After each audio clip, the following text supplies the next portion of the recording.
मेरी स्क्रीन आप लोगों को विजिबल है? हाँ, यस सर। यस सर, आ रही हूँ। Okay, all right, very good. So Shiyaram IAS में आप सभी का स्वागत है।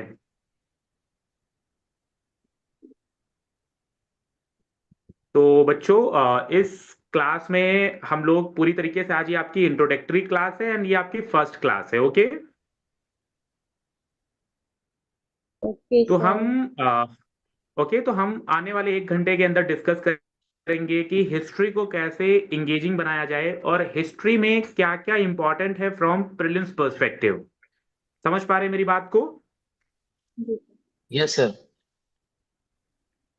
है ना? आप लोग बिल्कुल इंगेजिंग रहिए मेरे से, ठीक है, ताकि हम लोग बहुत अच्छे इस क्लास को डिराइव करें और आगे चल के जो आपके 5 से 6 घंटे में आपकी हम इतनी मजबूत कर दें आपकी हिस्ट्री, कि हिस्ट्री से आने वाले क्वेश्चन आपके बिल्कुल गलत ना हो।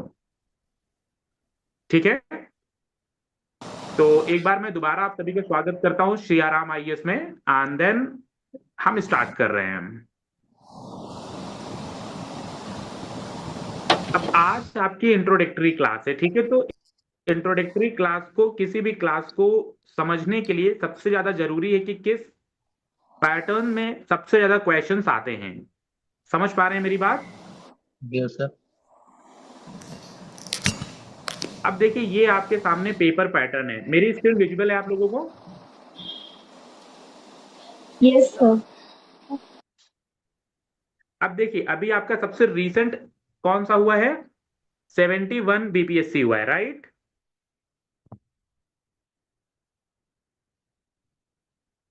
और 71 बीपीएससी से कितने क्वेश्चन आए हिस्ट्री सेक्शन से?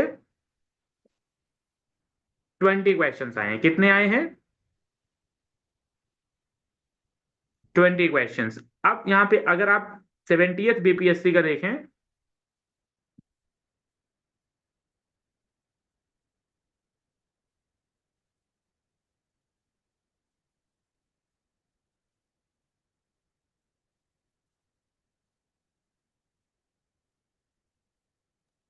सर आपकी आवाज नहीं आ रही है।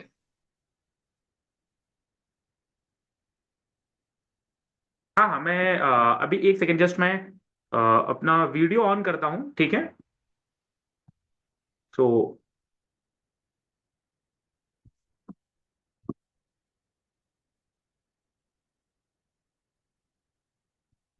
जैसा कि आप देख पा रहे हैं यहाँ पे 69th बीपीएससी में टोटल कितने क्वेश्चंस आए थे आपके?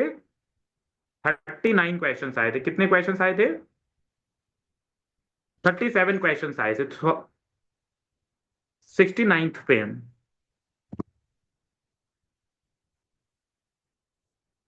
68 में कितने आए थे? 25 क्वेश्चंस आए थे।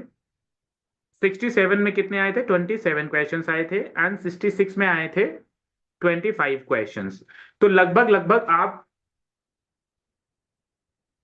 लगभग आप ये मान के चलिए कि आपकी हिस्ट्री में एटलीस्ट 20+ क्वेश्चंस आते हैं।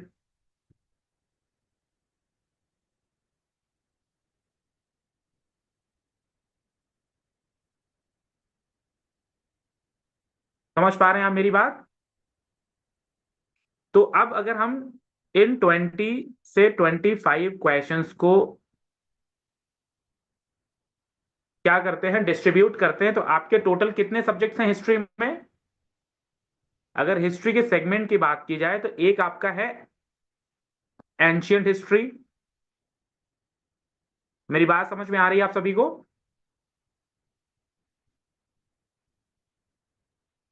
दूसरा है आपका मिडाइवल हिस्ट्री या मेडिवल हिस्ट्री। थर्ड है आपका मॉडर्न हिस्ट्री।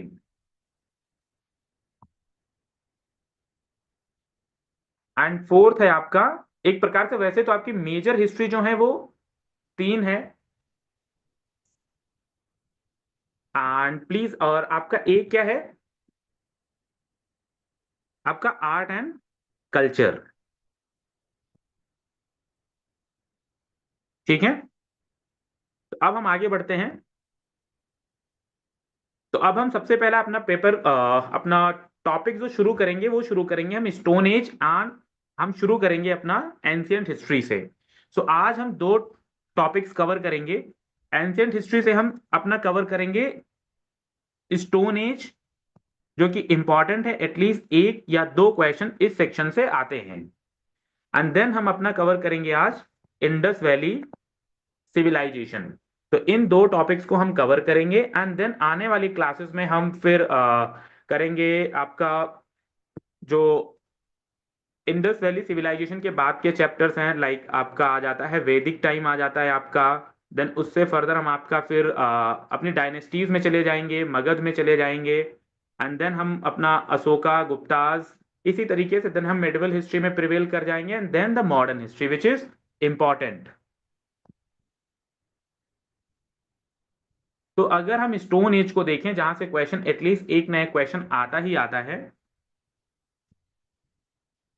तो अगर हम उसको देखें तो स्टोन एज को हिंदी में क्या कहते हैं? पाषाण युग। एक्चुअली मैंने क्या कर रखा है, मैंने आप जो हिंदी माध्यम के भी छात्र हैं उनके लिए भी मैंने स्लाइड्स यहाँ पे ऐड कर रखी हैं, तो दोनों लोगों को किसी को भी दिक्कत नहीं होगी। ठीक है। तो अब जिन बच्चों को हिंदी में समझना है वो लोग हिंदी की स्लाइड को यूज कर सकते हैं, एंड जिन बच्चों को इंग्लिश में समझ चीजें आती हैं वो लोग आप इंग्लिश पे कंसिस्टेंट रह सकते हैं। तो अगर अब बात की जाए स्टोन एज की, तो यहां से सबसे बड़ा जो इंपॉर्टेंट क्वेश्चन आता है वो यही आता है कि तीन जो आपकी एजेस हैं, जो स्टोन की तीन एजेस हैं, उनको आपको क्या करना है? क्रोनोलॉजिकल ऑर्डर में लगाना है। तो जैसे सबसे पहली स्टेज कौन सी है? पैलियोलिथिक स्टेज है। अब ये आपसे पूछा जाता है कि पैलियोलिथिक स्टेज में लोगों की लाइफ कैसी थी। तो सबसे इंपॉर्टेंट क्वेश्चन है कि लोगों की लाइफ नोमेडिक लाइफ स्टाइल थी। अब सवाल आता है कि नोमेडिक लाइफ स्टाइल क्या होती है एक्चुअली। तो जो नोमेडिक लाइफ स्टाइल होती है उसमें लोग क्या करते हैं? एक जगह से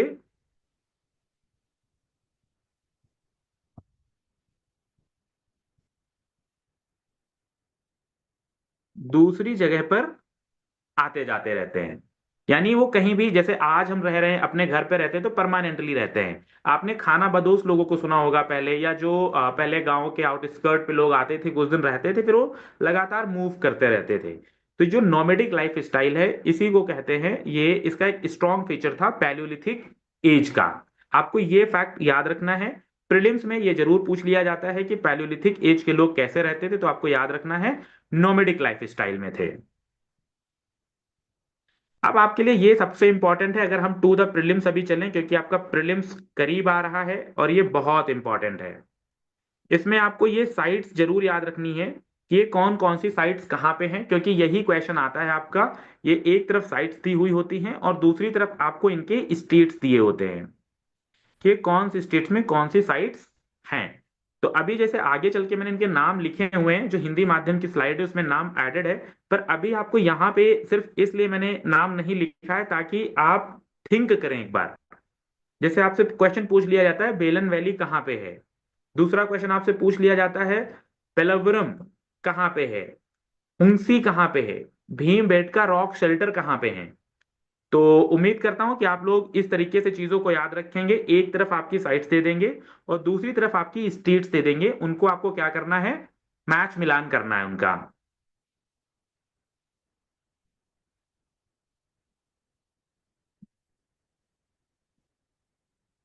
आपको इसमें जो मिलने वाले, जो उस समय पहले लोग क्या क्या यूज करते थे, ये भी थोड़ा सा एक इंपॉर्टेंट पार्ट है, आपको याद रखना है। जैसे इसमें हैंड एक्स है जिसको कहते थे हस्त कुठार, क्लीवर एंड चॉपर, इन औजारों से क्या किया जाता था? इन औजारों से लोग अपने लिए जैसे क्या होता था, फल फ्रूट काटते थे, ठीक है, या आग, जैसे स्टोन, पहले स्टोन एज का सबसे बड़ा इंपॉर्टेंस क्या था कि स्टोन एज में ही हमने आग की जो उत्पत्ति हुई थी, दो पत्थर को पत्थर जला के, मतलब टकरा के आपस में क्या बनी, उनसे अग्नि बनी। तो उसी एज में हम अभी बात कर रहे हैं। तो आपको ये चार जो हमारे साइट्स हैं ये आपको इंपॉर्टेंटली याद रखना है। अब जैसे मैंने आपके लिए यहाँ पे एक हेल्प कर दिया था कि देखिए मैंने यहाँ पे क्या किया है कि आपको चार की चारों साइट्स के मैंने नाम दे रखे हैं कि कौन सी कहाँ पे वो साइट आती है। तो जैसे आपकी कौन सी साइट, जैसे भीमबेटका साइट है, तो अब सवाल आता है कि भीमबेटका साइट कहाँ पे है? तो भीमबेटका साइट मध्य प्रदेश में है। अब आती हुंसी कहाँ पे है? हुंसी आपकी कर्नाटका में है, पेलवरम कहाँ पे है, तमिलनाडु में है, एंड बेलन वैली आपकी उत्तर प्रदेश में। बहुत इंपॉर्टेंट है, आपका बीपीएससी में क्वेश्चन आ चुका है। जब हम अभी पीवाईक्यू करेंगे तब आप देखेंगे बेलन वैली पे स्ट्रेट फॉरवर्ड क्वेश्चन पूछा गया था कि बेलन वैली कहाँ पे है, कौन सी स्टेट में पाई जाती है ये साइट। अब एक दूसरी है जिसको कहते हैं मेसोलिथिक एज। आपको ये टाइम पीरियड भी थोड़ा बहुत याद रखना है, पर इतना इंपॉर्टेंट नहीं है जितना जो मैंने आपको ये तीन साइट बताई हैं। अब मेसोलिथिक में क्या होता था कि जो पहले स्टोन बड़े बड़े यूज किए जाते थे, अब स्टोन का जो आकार था वो छोटा हो गया, जैसे आप इस पिक्चर्स में देख पा रहे हैं, ठीक है। तो जो स्टोन थे उनका आकार छोटा हो गया। पर अब लोग क्या करते थे, हंटिंग करने लगे थे, फिशिंग करने लगे थे, एंड फूड गैदरिंग करने लगे थे, यानी खाने को इकट्ठा करते थे, फिशिंग भी करते थे एंड हंटिंग भी करते थे। सबसे बड़ा यहां से, जैसे वहां पे मैंने क्या बोला था, नोमेडिक लाइफ। इस अगर मेसोलिथिक से कोई क्वेश्चन आता है तो क्वेश्चन आपका बनता है कि मेसोलिथिक लाइफ में सबसे बड़ा चेंज क्या था। तो मेसोलिथिक जो एज थी उसके सबसे बड़ा क्या था कि डोमेस्टिकेशन ऑफ एनिमल होने लगा था। क्या होने लगा था, डोमेस्टिकेशन ऑफ एनिमल, यानी हम जीव जंतुओं को पालने लगे थे। अब सवाल आता है कि हम जीव जंतुओं को क्यों पालने लगे थे, क्योंकि उनसे हमें क्या मिलती थी, सस्टेनेंस मिलती थी। सस्टेनेंस मतलब उनसे, उन पर हम निर्भर होने लगे थे। जैसे अगर काऊ है तो गाय हमें क्या देती थी, दूध देती थी। उसके गोबर से हम क्या बनाते थे, ईंधन बनाते थे। फल फ्रूट्स, हम जैसे यहाँ पे फिशिंग थी, फूड गैदरिंग का काम करने लगे थे। तो सबसे बड़ा इंपॉर्टेंट यहाँ पे यही है जो मैं बार बार जिसको रिपीट कर रहा हूँ कि डोमेस्टिकेशन ऑफ एनिमल कब शुरू हुआ, ये आपका शुरू होता है मेसोलिथिक एज में। देन एक ये है कि सेमी सेटल्ड लाइफ थी। इसका मतलब क्या है कि जो पहले जैसे लोग थे वो 3 से 4 महीने में फ्रीक्वेंटली मूव करते रहते थे। फॉर एग्जाम्पल जैसे अभी मान लेते हैं नॉर्थ इंडिया में क्या है कि जैसे अभी अपने यहाँ पे बहुत ज्यादा गर्मी पड़ रही थी, ठीक है। मई जून जुलाई में बहुत गर्मी पड़ती थी, तो लोग कहाँ मूव कर जाते थे, ऊपर को मूव कर जाते थे ठंडी जगहों पे। जैसे आपका हो गया हिमाचल, हो गया उत्तराखंड, हो गया। फिर जब इधर को बारिश वगैरह तो लोग फिर से नीचे आ जाते थे, क्योंकि यहाँ पे चीजें क्या हो जाती थी, हरी भरी हो जाती थी। तो इसको था कि जब एक जगह से दूसरी जगह को जाना, जो मैंने नोबेडिक लाइफ के बारे में डिस्कशन किया था। बट अब आपको देखना है कि ये थोड़ा सा लाइफ में ठहराव आ गया है। लोग थोड़ा बहुत घर वगैरह बनाने लगे हैं या गुफाएं वगैरह बनाने लगे हैं। क्यों, क्योंकि लोगों को अब थोड़ा लॉन्ग टर्म वहां रह रहे थे। तो आपको ये दो पॉइंट याद रखना है फ्रॉम प्रीलिम्स पॉइंट। अब देखिए मैंने यहाँ पे दोबारा कुछ साइट्स के नाम दे रखे हैं। ये आपको पूछा जाएगा कि मेसोलिथिक साइट्स ये कहाँ कहाँ पे थी, जिसमें से सबसे इंपॉर्टेंट है आपका बैगोर। क्या इंपॉर्टेंट है, बैगोर।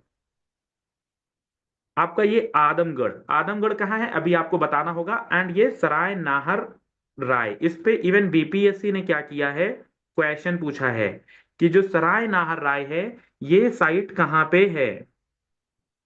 तो इससे क्वेश्चंस आते हैं। मैं जब आपको पूरे पीवाईक्यू कराऊंगा तब आपको डिटेल्ड एनालिसिस मिलेगा और हम पूरे पीवाईक्यू करके जाएंगे हिस्ट्री से, ताकि वहां पे जो भी क्वेश्चंस आते हैं वो आप एक भी गलत ना करके आए, पूरे के पूरे नंबर पाए।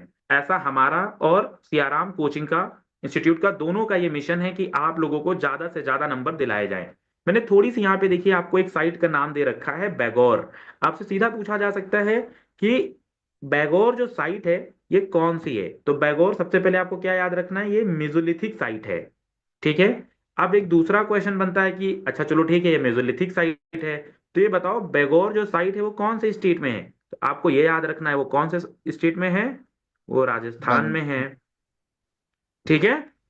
तो आप लोगों को याद, ये बिल्कुल याद रखना है। अब इसके बाद एक क्वेश्चन आता है, अच्छा चलो ठीक है भाई आपको पता है कि ये राजस्थान में है, तो आप ये बता दीजिए यहाँ से कौन सी रिवर बहती है। तो इस लेवल तक अभी आपको करना है, क्योंकि देखिए आपको लास्ट ईयर की अगर कट ऑफ पता हो या उससे पहले पेपर थोड़ा सा आसान आया था, जनरल की कट ऑफ 91 थी। इसके बाद थोड़ा सीटों में डिक्रीमेंट आया और कट ऑफ गई 88 पर। कोई खासा फर्क नहीं पड़ रहा है, यानी आपका कंपटीशन जो है वो इंटैक्ट है, चाहे सीटें जितनी रहें चाहे पेपर जैसा है, पर बहुत ज्यादा फ्लक्चुएशन नहीं देखने को मिल रहा है। पर जो paper last to last year आया था जिसका अभी रिजल्ट आया है वो पेपर रिलेटिवली आसान आया था। और जो लास्ट ईयर पेपर हुआ था वो पेपर कठिन आया था। तो आपको थोड़ा सा 2-3 स्टेप और डाउन जाना है अपनी चीजों को याद रखने के लिए। मेरी बात आप लोगों को समझ में आ रही है?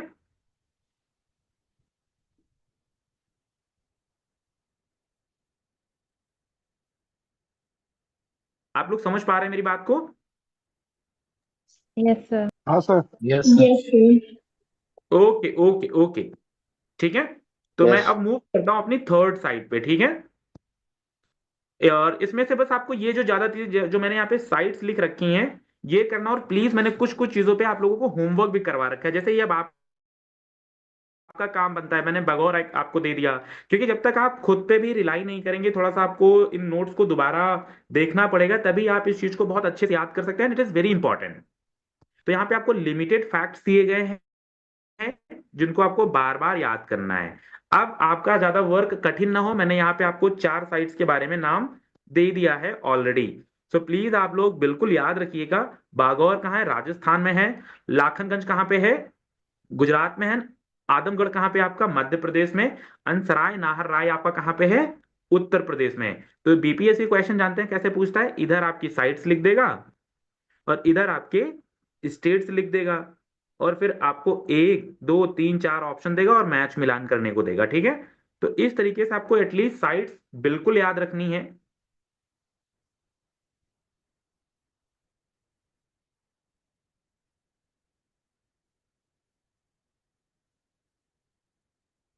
अब ये लास्ट साइट है नियोलिथिक, ठीक है। ये इंपॉर्टेंट है क्योंकि इसका जो लिंक है आपका वो अपनी इंडस वैली सिविलाइजेशन से है। किससे है?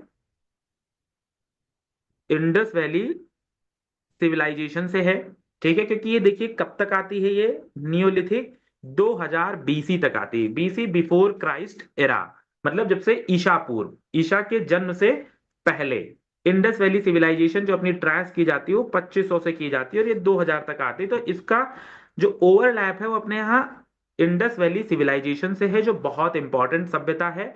और यहीं से हमारी भारत की संस्कृति की शुरुआत होती है, और यहां से एटलीस्ट इस चैप्टर से एवरी ईयर एक नया क्वेश्चन आपको देखने को मिलता ही मिलता है। तो हम इस चैप्टर को बहुत अच्छे से टैकल आउट करेंगे।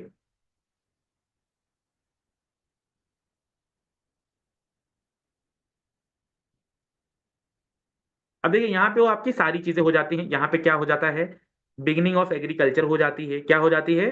अब लोग क्या करने लगे हैं? एग्रीकल्चर करने लगे हैं खुद से, यानी अपने क्या जो जीविका की वस्तुएं हैं, जैसे जो भी उनको उगाना था, राई हो गया, वीट हो गया, बार्ले हो गया, वो चीजें अपने खुद से अब लोग काम करने लगे हैं। एनिमल का डोमेस्टिकेशन होने लगा है। परमानेंट सेटलमेंट आ गया। ये वेरी इंपॉर्टेंट। क्या आ गया? परमानेंट सेटलमेंट आ गया। जो स्टोन थे वो पॉलिश्ड हो गए हैं। पॉटरी एंड वीविंग जैसे भी काम आ गए हैं।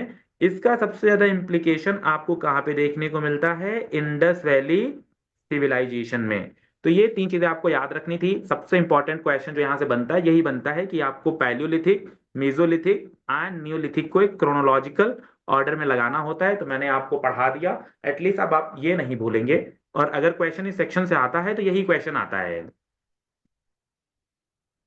अब इसकी भी मैंने आपको कुछ इंपॉर्टेंट साइट्स लिख रखी हैं, ठीक है।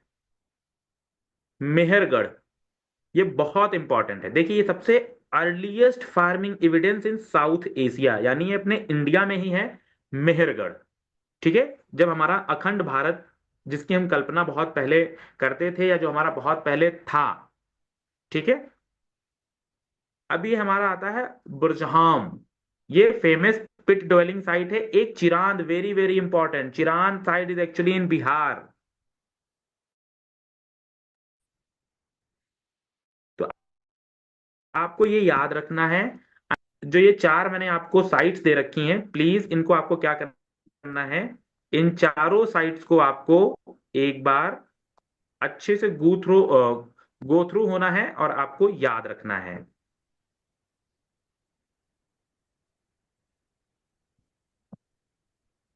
जिसको अब ये हिंदी में क्या बोलते हैं? नवपाषाण काल, ठीक है। न्यूलिथिक एरा को बोलते हैं कृषि का प्रारंभ हो गया, यहाँ से पशुपालन का विकास हो गया, अस्थायी बस्तियों का निर्माण हो गया, घिसे एवं चमकाए गए पत्थरों के औजार, मिट्टी के बर्तन और बुनाई का विकास हो गया। अब कुछ हम इंपॉर्टेंट, ये जो 5 है आपके, एक्चुअली ये 5 जो मैंने फैक्ट लिखे हैं टू बी ट्रू, ये 5 फैक्ट नहीं है, ये आपके पीवाईक्यू मैंने लिखा है। ठीक है, तो प्लीज हम इन पांचों को कर लेते हैं। ये 5 पीवाईक्यू जो आपके आए हुए हैं उनके एक प्रकार से शॉर्ट आंसर्स हैं। तो देखिए, सबसे पहली बात यहाँ पे लिखा गया है कि अभी हमने ऊपर पढ़ा था कि सबसे पहला एविडेंस बताइए एनिमल हस्बेंड्री और एग्रीकल्चर का कहाँ मिला था? मेहरगढ़ में। अभी हमने लास्ट उधर पीछे पॉइंट पढ़ा है, कहाँ मिला था? मेहरगढ़ में, जो करंट डे में कहाँ पे है? पाकिस्तान। पाकिस्तान कब बना?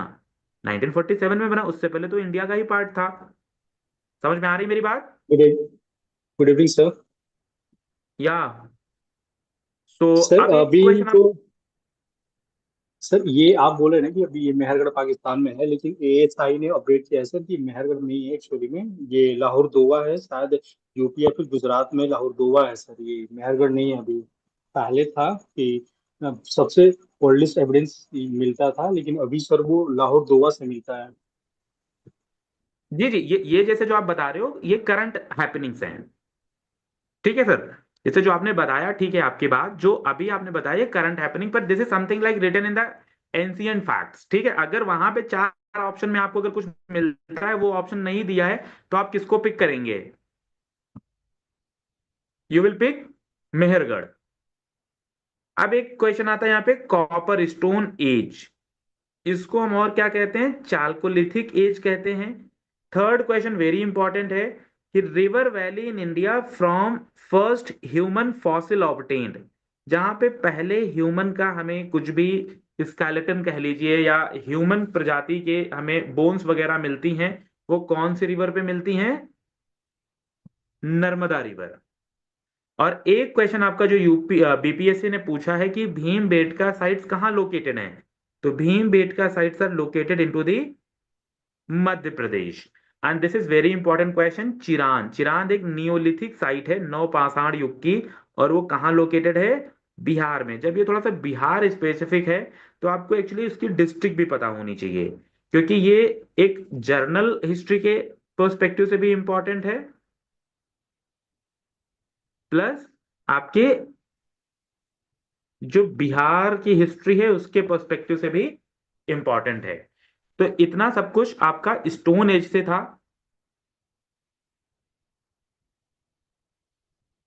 अब हम दूसरा चैप्टर को रिवाइज करेंगे जल्दी जल्दी। हमारा जो सेकेंड चैप्टर है वो है हमारा Harappa and Indus valley civilisation.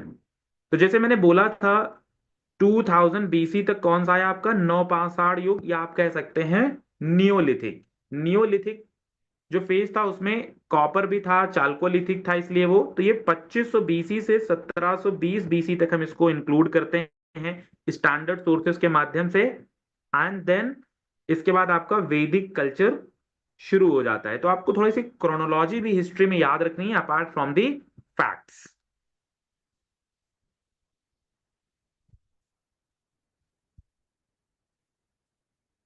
तो अब अगर देखा जाए तो यहाँ पे क्या है, जो पहला फैक्ट है कि ओल्डेस्ट नेम जो है अपना वो क्या है? इंडस सिविलाइजेशन है अपना, सिंधु सभ्यता।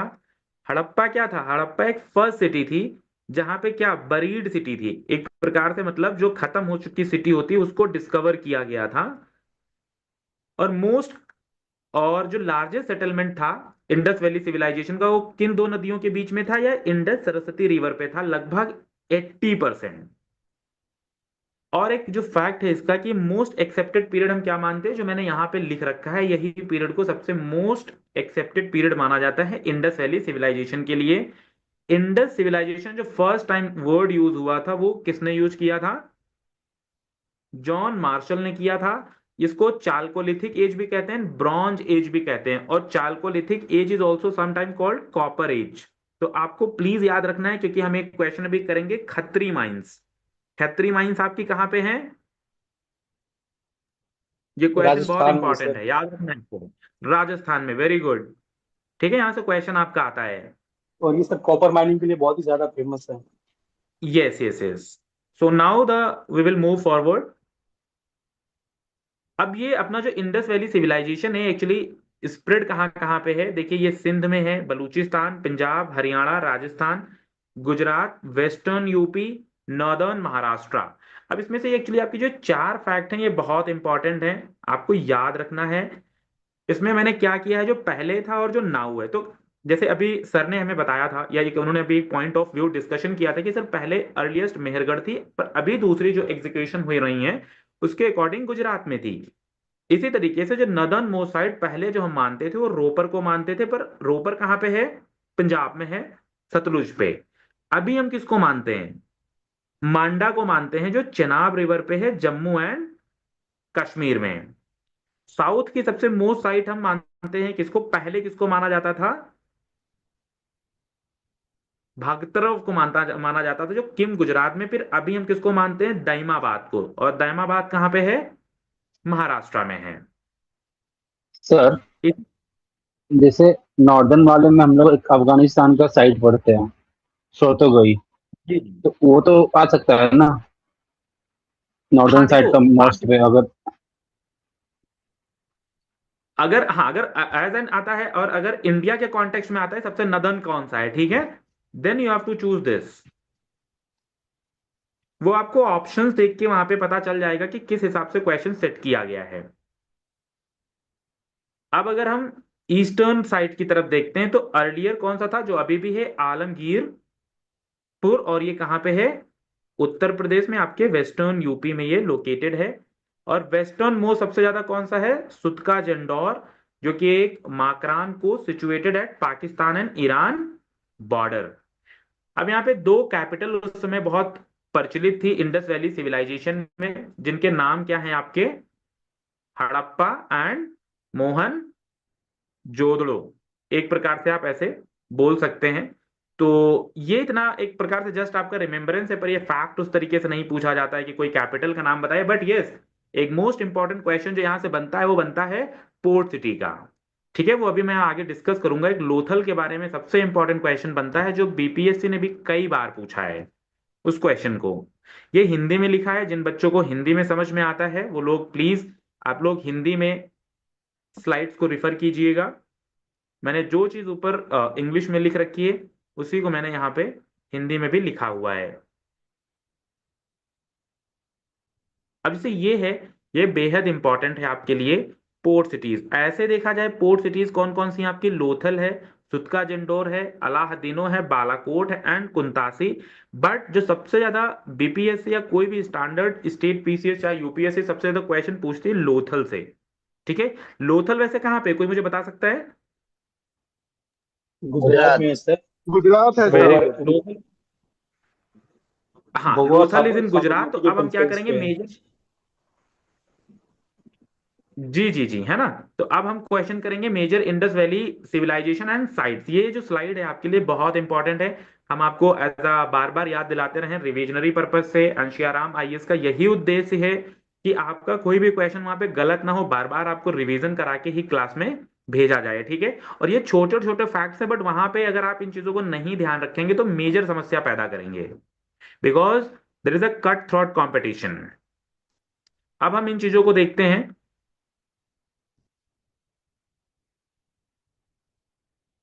ये हमें इसमें सबसे ज्यादा क्या याद रखना है, जो साइट्स हैं उनकी रिवर्स याद रखना है। रिवर सबसे ज्यादा याद रखना है, क्योंकि जो नेचर होता है उनका यही है, कल भी आप चल के आगे एडमिनिस्ट्रेशन ही संभालेंगे। तो इन चीजों के आपके बारे में जियोग्राफिकल पर्सपेक्टिव से, जियो पॉलिटिकल पर्सपेक्टिव से काफी ज्यादा इंफॉर्मेशन आपको गैदर करनी पड़ेगी। और ये अब हर स्टेट डिमांड भी ऐसी करता है। और आपको यहाँ ये एग्जीक्यूटिव्स के नाम भी याद रखने हैं कुछ, जो जो मैं बताता जाऊंगा उनको उनको आप करते जाना, क्योंकि जब मैं आपको बीपीएससी से रिलेटेड जो पीवाईक्यू कराऊंगा उसमें ये सब जो इंपॉर्टेंट है वही वही मैं आपको बता रहा हूं। ठीक है, तो अगर यहाँ पे देखें तो हड़प्पा, हड़प्पा का जो हड़प्पा की रिवर थी वो कौन सी थी, very important, it is Ravi river. State कौन सी है, पंजाब। ये कौन सा पंजाब है, पाकिस्तान का है, बट ये नाम बहुत इंपॉर्टेंट है, दयाराम सहनी। तो हड़प्पा सिविलाइजेशन को डिस्कवर करने वाले कौन थे, दयाराम सहनी, 1921। ये फैक्ट आपको याद रखना है। हड़प्पा कौन से रिवर पे है, रावी रिवर पे, ये याद रखना है। Then is your Mohenjodaro, it is on the Indus river, Sindh में है, पाकिस्तान में। और ये नाम आपको बिल्कुल नहीं भूलना है, राखलदास बनर्जी जी का। तो ये दो आपको नाम के साथ याद होनी चाहिए चीजें, क्योंकि अगर मैच मिलान में भी आया, अगर आपको ये दो नाम याद हैं तो आपके लिए चीजें थोड़ा आसान हो जाएंगी। चन्हू दारो ये भी आपका आउटसाइड इंडिया है, पाकिस्तान में है, इंडस रिवर पे है। मैकई एंड एनजी माजुमदार, तो आपको इंडियन पर्सपेक्टिव में नाम डेफिनेटली याद रखना है एनजी माजुमदार साहब का। लोथल वेरी इंपॉर्टेंट, ये चार साइड आपकी चारों इंडिया में है। अक्सर क्वेश्चन यहां से आता है मैच मिलान के लिए, और यहाँ पे आता जो क्वेश्चन है वो इंडिया से नहीं आता है, वो स्टेट से आता है। तो अगर देखा जाए लोथल, लोथल कहाँ पे है? लोथल है आपका गुजरात में। कालीबंगन कहाँ है? कालीबंगन है आपका राजस्थान में, जो कि रिवर कालीबंगन की क्या है? गग्गर। और जो लोथल की है वो है भोगावा। बनावली आपके फिर से गग्गर पे है, और ये हरियाणा में है। और ये Dholavira very important, near by Luni river, but found in the Gujarat. इनके जो नाम है, जो लोथल है एस आर राव के द्वारा है। कालीबंगन जो है ये आपका हो गया आलम आनंद घोष जी के द्वारा। ये दो तीन नाम है, पर आपको ये दो नाम याद रखने हैं, क्योंकि ये छोटे हैं तो आप नाम याद रखोगे एटलीस्ट, तो वहां पे मैच मिलाना आप अच्छे से कर पाओगे। बट दयाराम सहनी एंड राखल दास बनर्जी का नाम प्लीज मत भूलिएगा, ये स्लाइड बहुत इंपॉर्टेंट है आपके प्रीलिम्स पर्सपेक्टिव से। ये मैंने अब सेम हिंदी माध्यम के बच्चों के लिए भी लिख दिया है, सो अगेन प्लीज, मुझे लगता है कोई शिकायत नहीं होनी चाहिए मेरे से। मैंने दोनों माध्यमों का ध्यान रखा है, ठीक है। अब हमें ये चीज को ध्यान रखना है, कुछ इसमें से इंपॉर्टेंट है, सब कुछ इंपॉर्टेंट नहीं है, ठीक है। कि वहां की क्या क्या जो जो आर्कोलॉजिकल साइट थी वहां पे हमें क्या क्या मिलता है। जैसे अगर मैं वन वे क्वेश्चन की बात करूं, अगर एक स्टैंडर्ड पैटर्न में नहीं, तो सबसे ज्यादा जो क्वेश्चन बार बार पूछा जाता है वो पूछा जाता है धोलावीरा से। धोलावीरा में हमें क्या मिलता है? वाटर रिजर्वायर मिलता है, या फिर आपको डैम के नाम से क्वेश्चन आ जाता है कि डैम कहाँ फाउंड किए जाते थे उस समय, तो धोलावीरा में पूछे जाते थे। ग्रेट बाथ के बारे में पूछा था, ग्रेट बाथ, तो ग्रेट बाथ कहाँ पे है? मोहनजोदाड़ो में है, ठीक है, मोहनजोदड़ो आप कह सकते हो। पशुपति सील के बारे में पूछा जाता है, कहाँ पे मिलती है? हड़प्पा से जो सबसे ज्यादा इंपॉर्टेंट क्वेश्चन पूछा जाता है, ये सीमेंट्री के बारे में पूछा जाता है, और वीट एंड बार्ले रिमेन्स के बारे में पूछा जाता है। तो ये दो चीजें आपको याद रखनी है। तो प्लीज जहां जहां मैं मार्क कर रहा हूं, आप इस चीज को जरूर रिवाइज करके जाना एक बार, और अच्छे से वेल गो थ्रू होके जाना। ग्रेट बात के लिए मोहनजोदड़ो बहुत फेमस है। लोथल, अगर लोथल से कोई भी क्वेश्चन बनता है तो सिंपल पूछ लेते हैं, डोकयार्ड या पोर्ट सिटी बताइए उस समय की कौन सी थी, तो इट वाज लोथल। बाकी आपसे ये पूछा जाता है कालीबंगन कहाँ पे? ये प्लग्ड फील्ड, आपको सबसे पहले जो खेतों की जो जुताई होती है एक प्रकार से, जो जो खेतों को क्या किया जाता था? प्रेपेयर किया जाता था, किसके लिए? एग्रीकल्चर एस्पेक्ट के लिए, तो वो कालीबंगन में हमें मिलती है। बनावली, ये आपकी कहा, इसमें क्या मिलता है आपका? फोर्टिफाइड सेटलमेंट्स मिलते हैं, इतना इंपॉर्टेंट नहीं है इसका। अब एक आता है ये सुतका जंडौर, ये आप, ये डिस्प्यूटेड है तो इसको आप अभी छोड़ दीजिए। Daimabad is very important, again यहाँ ब्रोंज के चैरियोट मिलते हैं। चैरियोट मीन्स रथ टाइप के जो होते हैं, ठीक है। और कुछ यहाँ बफेलो चैल्योलिथिक सेटलमेंट्स मिलते हैं। उम्मीद करता हूं अब आपको चैल्योलिथिक पता होगा, जो मैं बार बार डिस्कशन करता आ रहा हूँ, कॉपर वाली जो ईज है, क्योंकि क्वेश्चन आता है यहां से स्ट्रेट फॉरवर्ड। ये कुछ मैंने लिख रखा है कि वहां के क्या फीचर थे इंडस वैली सिविलाइजेशन सिटी के। तो वहां पे सबसे बड़ी बात है कि वहां पे एक सबसे इंपॉर्टेंट आपको याद रखना है क्वेश्चन आता है कि जो इंडस वैली सिविलाइजेशन थी, वो आप लोग मुझे बताइए कि रूरल थी और अर्बन थी। अर्बन थी सर। यस, तो क्या थी? अर्बन थी, आपको ये याद रखना है, अर्बन थी। एडवांस वहां पे ड्रेनेज सिस्टम था, और एडवांस ड्रेनेज सिस्टम का हमें कहाँ से मिलता है? मोहनजोदाड़ो में इसके हमें चीजें दिखती हैं। पब्लिक बाथ थे वहां पे, ग्रेट बाथ की जिससे नाम से जाना जाता है। ग्रेनरी थी, मतलब रखने के लिए सामान चावल रखने के लिए क्या थी? लोग कोठरी टाइप की चीजें बना रखे थे जिसमें रखते थे। अगर आप लोग कोई लोग भी बहुत मतलब एंसेस्ट्रली गांव से बिलोंग करते होंगे तो आपने देखा होगा आपकी दादी वगैरह पहले एक कोठरी बना के रखती थी, उसमें चावल वगैरह भरा जाता था। अब तो ये चार पांच चीजें हैं जिसमें से बहुत ज्यादा इंपॉर्टेंट नहीं, बस आपको प्लीज बार बार जो मैं फोकस कर रहा हूँ, जहाँ पे टिक मार रहा हूँ, वो इंपॉर्टेंट है। Advance drainage system, cover drains and proper sanitation. ये एक मेजर स्लाइड है जो आपको बिल्कुल याद रखना है कि मेजर क्रॉप्स वहां क्या क्या थी। तो वीट कहाँ से मिलता है हमें? हड़प्पा और मोहन जोदाड़ो से देखने को मिलता है। बार्ले हमें हड़प्पा एंड बनावली से। राइस हमें देखने को मिलता है। Cotton, very important, very very important fact, at least कोई ऐसा स्टेट पीसीएस नहीं बचा है जिसने कॉटन के बारे में क्वेश्चन ना पूछा हो। इवन यहां तक माना जाता है कि जो कॉटन की उत्पत्ति भी हुई वो कहाँ हुई है? इंडिया में हुई है। और ये कब से नोन है? हमारी एंसेस्ट्रली हड़प्पन सिविलाइजेशन से कॉटन चलता आ रहा है। एंड देन ये दो चार फैक्ट्स और इंपॉर्टेंट, बट सबसे मोस्ट इंपॉर्टेंट अगर मैं फैक्ट की बात करूं सो दैट इज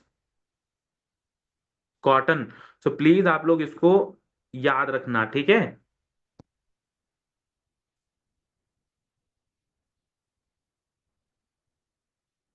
अब एक चीज ये आती है, थोड़ा सा मैं ऐसे ऐसे करता हूं, ठीक है? देखिए, अब major animal of the Indus valley civilisation, जो वहां के सिविलाइजेशन के एनिमल्स थे, तो बुल फाउंड किया जाता था, ये चीज आपको याद रखना है प्लीज। बफेलो भी वहां पे थी, एलिफेंट भी वहां पे थे, राइनोसोरस भी वहां पे थे, टाइगर्स भी थे, डॉग्स भी थे। अब एक क्वेश्चन मैं यहाँ पे पूछता है, बताइए वहां पे लॉयन मिलते थे? नहीं सर। लॉयन का अब्सेंस था, और यही आपको अगर बीपीएससी क्या करेगा, आपको दो तीन चार चीजें दे देगा ऑप्शन में कि मतलब rhinoceros was found, tiger was there, any lion was also found, फिर ऑप्शन दे देगा एक दो तीन चार, एक दो तीन। अगर आपको नहीं पता आप क्वेश्चन गलत कर देंगे। This is the major note of the Indus valley civilisation कि वहां पे क्या, lion was not found at all. तो ये सबसे बड़ी, एक प्रकार से कह सकते हैं हेडलाइन है किसकी, या सबसे बड़ा नोट है इंडस वैली सिविलाइजेशन का। इसी तरीके से एक क्वेश्चन और बनता है कि क्या वहां पे हमें टेम्पल के एविडेंस मिलते हैं? नहीं सर। टेम्पल्स के भी टेम्पल एविडेंस नहीं मिलते हैं, आईबीसी में नहीं थे। But that does not means कि वहां पे लोग वर्शिप नहीं करते थे, वर्शिप करते थे, पर टेम्पल्स के डायरेक्ट एविडेंस नहीं मिलते हैं, ठीक है? तो अभी सर हम इस, sorry, 1 second sir, 1 second sir. Sir लोयन या फिर लायन सर? लॉयन कह लो, जो हाँ भी आपको कहना है, शेर आप हिंदी में अगर समझो तो शेर। हाँ, वहीं हम कंफ्यूज हो गए, लोयन लिखा हुआ था सर। हाँ, जी ठीक है। सर। अब मूव करते हैं आगे, तो प्लीज ये बहुत इंपॉर्टेंट फैक्ट है, ठीक है? आप लोग याद रखिएगा। अब हम कुछ इंडस वैली सिविलाइजेशन, देखिए मैं आपको क्या ज्यादातर करा रहा हूं, facts. Why? Because it is very important, क्योंकि देखिए आपको कितना भी थ्योरेटिकली नॉलेज हो, कितना भी आपको एक हिस्टोरिक स्टोरी फॉर्म में पता हो, पर eventually to crack prelims you require to remember the facts. आपको फैक्ट याद ही करना पड़ेगा। तो अब हम देखते हैं कि कुछ इंपॉर्टेंट इंपोर्ट्स थे जो इंडस वैली सिविलाइजेशन में लोग करते थे, और वो कहाँ कहाँ से करते थे। तो सबसे इंपॉर्टेंट जो मैं आपको टिक मार के रखूंगा वो आपको करना है, आपको गोल्ड के बारे में याद रखना है। क्यों? ये एक आपका ज्योग्राफिकल पर्सपेक्टिव से भी क्वेश्चन है और एक इंडियन पर्सपेक्टिव से भी क्वेश्चन है कि जो इंडस वैली सिविलाइजेशन के लोग हैं वो कर्नाटका से गोल्ड को इंपोर्ट करते थे, और कर्नाटका में एक साइट है, कोलर गोल्ड फील्ड्स। समझ पा रहे हैं मेरी बात? और ये ज्योग्राफी के पर्सपेक्टिव से भी क्वेश्चन पूछा जाता है कि कोलार जो गोल्ड फील्ड है या गोल्ड माइन है वो कहाँ पे है, तो आपको क्वेश्चन में आंसर टिक करना है कर्नाटका। अब एक क्वेश्चन ये बहुत इंपॉर्टेंट है, देखिए copper, Khatri mines, Khatri mines कहाँ है? राजस्थान में। Very very important question. तो ये जो दो आपके क्वेश्चंस हैं, ये जो दो फैक्ट हैं बहुत इंपॉर्टेंट है। बाकी टिन वगैरह तो ठीक है, आपको एक लापिस लजूली करके चीज को याद रखना है, क्योंकि एक पाथ होता था पहले, ठीक है? अगर हमें समय मिलेगा तो हम इसके बारे में डेफिनेटली डिस्कस करेंगे, पर प्लीज आपको ये दो फैक्ट याद रखने हैं फ्रॉम बीपीएससी 72 प्रीलिम्स पर्सपेक्टिव। और जो चीजें आप इंडिया से करते थे जैसे लेड वगैरह भी था, तो जो लेड कहाँ पे मिलता था, एक प्रकार से राजस्थान से करते थे लोग, ठीक है? बाकी मुझे नहीं लगता इतना इसमें इंपॉर्टेंट। तो तीन फैक्ट जो हैं आपके वो बहुत इंपॉर्टेंट थे, इन तीनों फैक्ट को आपको रिमेम्बरेंस या याद रखना है। अब एक देखिए, ये मैंने कुछ इंपॉर्टेंट फैक्ट लिखे हैं, यहां से क्या होता है कि क्वेश्चन आता है। अब एक क्वेश्चन और है, देखिए यहीं से एक डिफरेंस आ जाता है। अगर मैं थोड़ी सी थ्योरेटिकल नॉलेज की बात करूं, इंडस वैली सिविलाइजेशन एंड वैदिक सिविलाइजेशन, वैदिक सिविलाइजेशन एक प्रकार से अगर देखा जाए तो और फ्लरिश हुई, जितनी इंडियन इंडस वैली सिविलाइजेशन नहीं हुई, क्योंकि इसका सबसे बड़ा फैक्ट क्या था, क्योंकि उस समय तक, इसके कंफ्यूज मत होना, आयरन जो था वो वैदिक टाइम में डिस्कवर कर लिया गया था, ठीक है। इंडस वैली सिविलाइजेशन का सबसे मेजर सेटबैक क्या था, ड्रॉबैक, कि वहां पे आयरन वॉज नॉट नोन। तो लोग अपने ज्यादातर जैसे पत्थर हो गए उनसे औजार बनाते थे, या जो कॉपर था, ब्रॉन्ज था, but iron was not known. ये बहुत इंपॉर्टेंट। तो अभी दो तीन फैक्ट आपको पता चल चुके हैं। टेम्पल डायरेक्टली नोन नहीं थे, शेर वहां पे नहीं मिलता था, और अब तीसरा फैक्ट आ गया आपका, आयरन वॉज नॉट फाउंड। तो ये तीन चीजें हैं जो वहां पे नहीं मिलती थी। Harappa was the earliest to produce cotton. Cotton सबसे पहले कहाँ प्रोड्यूस किया जाता था, हड़प्पा में, कॉल्ड सिंडोन। एक ये भी फैक्ट याद रखना कि ग्रीक्स उसको क्या बोलते थे, सिंडोन, क्योंकि ग्रीक्स आते थे ट्रेड के लिए। एक मेसोपोटामियन जो आपकी सभ्यता थी, जो कि किसके पैरेलल चल रही थी, हड़प्पा के। मेथड ऑफ यहाँ पे बार्टर सिस्टम था।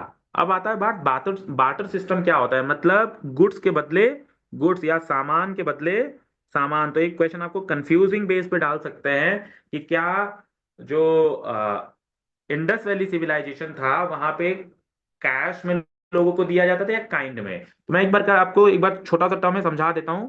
जैसे बार्टर सिस्टम क्या होता था, मान लीजिए आपके पास चावल है, समझ पा रहे हैं मेरी बात, बट आपको नीड है गेहूं की, समझ पा रहे हैं मेरी बात को। अब अब आप किस पर्सन को ढूंढ रहे हैं जिसके पास गेहूं हो। अब एक पर्सन ऐसा मिला जिसके पास गेहूं है और उसको नीड किसकी है, चावल की है। तो तभी ये बार्टर सिस्टम फुलफिल हो पाएगा कि एक हाथ से जो सामान आपको चाहिए मैं आपको दे रहा हूं, उसके बदले में जो मुझे चाहिए वो आपसे चीज मिल रही है। इसको बोलते थे हम लोग बार्टर सिस्टम।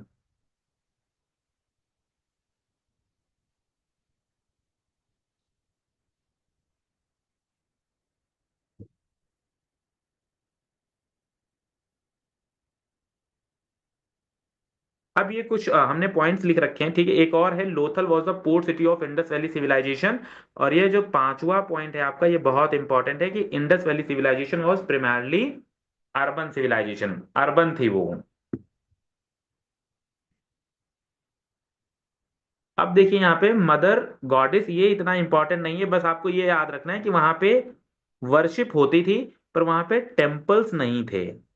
अब ये किसकी वर्शिप होती थी, इतना पेचीदा फैक्ट पूछता नहीं है बीपीएससी, ठीक है। बस ये जो मेजर फैक्ट है कि टेम्पल्स डिस्कवर किए गए थे या नहीं डिस्कवर किए गए थे, this is a important question, क्योंकि वहां पे नहीं थे। एक यहां से क्वेश्चन आता है, very very important question, this is the last slide of this lecture. कल से हम और रेगुलरली थोड़ा और स्पीड अप में हम चीजों को कवर करेंगे। एक ये क्वेश्चन आता है पशुपति सील के बारे में, और उसमें से क्वेश्चन सबसे बड़ा जो आता है वो ये आता है कि उसमें 5 एनिमल दिखाए गए हैं। उन 5 एनिमल्स के आपको नाम पता होने चाहिए, क्योंकि क्या करते हैं बीपीएससी, क्या करेगा, आपको कंफ्यूज कर देगा छठा नाम देके या कोई और नाम देके। तो प्लीज मेरी साइड से आपको पशुपति सील, जो कि डिस्कवर की गई थी कहां से, मोहनजोदाड़ो से, shows a horned deity surrounded by 4 animals, ठीक है। और एक आपके कौन बैठे थे, नीचे थे, बिलो द सीट 2 डियर्स। तो अब उन पांचों का हमें नाम पता होना चाहिए बहुत क्लैरिटी से। तो एक नंबर पे कौन था, elephant, tiger, rhinoceros, buffaloes and 2 deer. ये प्लीज आप लोग याद रखना, प्लीज प्लीज, क्योंकि यहीं से क्वेश्चन आता है पशुपति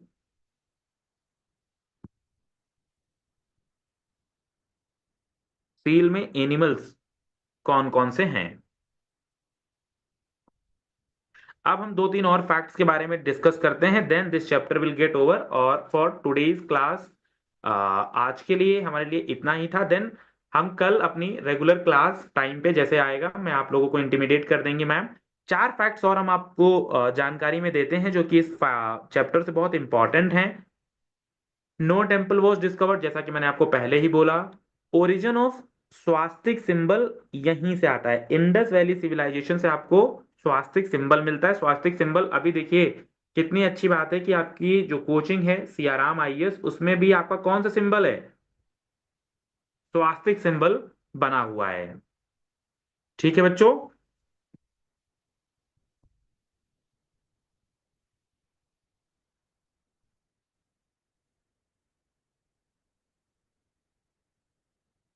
अब आता है Rigveda speaks of a battle at a place named Hariyupiya which has been identified with Harappa. इतना इंपॉर्टेंट फैक्ट ये नहीं है, ये आपको याद रखना है कि उस समय कॉन्टेम्पररी सिविलाइजेशन मतलब जो इंडस सिविलाइजेशन अपने यहाँ था, और इसके अलावा अदर सभ्यताएं कौन कौन सी चल रही थी, तो एक मेसोपोटामिया की सभ्यता थी, एक इजिप्ट की थी, and up to some extent of the China, but understanding के लिए ठीक है, मेसोपोटामिया एंड इजिप्ट आपको याद रखना है।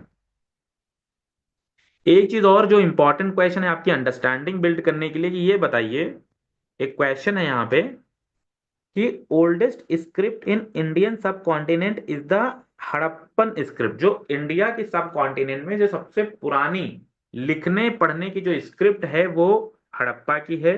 पर लिखने पढ़ने अगर मैंने बोला भी है तो, पर उसको क्या बोलते हैं, प्रोटो हिस्टोरिक। प्रोटो हिस्टोरिक का मतलब क्या होता है, ये बहुत इंपॉर्टेंट क्वेश्चन है। तो प्रोटो हिस्टोरी का मतलब होता है कि जो लैंग्वेज जब आप लिख रहे हैं फिर पढ़ रहे हैं अपने बहुत रुडिमेंट्री फेज में होता है, मतलब कि बहुत ही बेसिक फेज में होता है, मतलब अभी हमने सीखा है उसको लिखना पढ़ना। ठीक है, देखिए प्रोटो हिस्टोरिक क्या होता है, जो लिखा है जो भी है, ठीक है, वो हम उसमें डिड्यूस कर रहे हैं, क्या कर रहे हैं, हम अपनी समझ से उसे इंटरप्रेट कर रहे हैं, हम ऐसा नहीं पढ़ पा रहे हैं जैसा वो लिखा है, ये हमारा अनुमान है। प्रोटो हिस्टोरिक उसको कहते हैं, ठीक है, नॉट डेसिफर्ड। क्या लिखा है, नॉट डेसिफर्ड, ना हम उसको पढ़ नहीं सकते हैं। हम अपने जो भी चीजें वहां पे हैं, जैसे अब जैसे जो वहां पे टेम्पल्स नहीं फाउंड किए गए थे, हमारे अपने वहां पे सील्स को देखते हुए, वर्शिप्स को देखते हुए हम ये अंदाजा लगा रहे हैं। ठीक है, इसके बाद से जैसे आपकी जो ब्राह्मी स्क्रिप्ट थी, जो खरोष्टी स्क्रिप्ट अभी आगे हम चल के पढ़ेंगे, वो सारी चीजें ऐसी हैं जिनको हम लिख भी रहे हैं, पढ़ भी रहे हैं, और हम क्या करें, समझ भी रहे हैं। समझ गए मेरी बात को। तो आज के क्लास में इतना ही था। हम कल से अपनी और इस क्लास को इन्हांस करेंगे और स्पीड अप हम फैक्ट्स करेंगे, तो उम्मीद करते हैं कल जो हमारी क्लास होगी वो बहुत अच्छी क्लास होगी, और भी एक्स्ट्रा नॉलेज के साथ। एंड देन जब हम पीवाईक्यू करेंगे तो आपको ये सारी चीजें एग्जाम के पर्सपेक्टिव से समझ में आ जाएंगी। हमारा और सियाराम आईएएस का जो पर्पस है वो आपका कंप्लीटली फुलफिल होता दिखाएगा, और हमारी तरफ से आप 26 जुलाई को हिस्ट्री सेगमेंट में बहुत अच्छा परफॉर्म करके आएंगे, this I can assure you. ठीक है।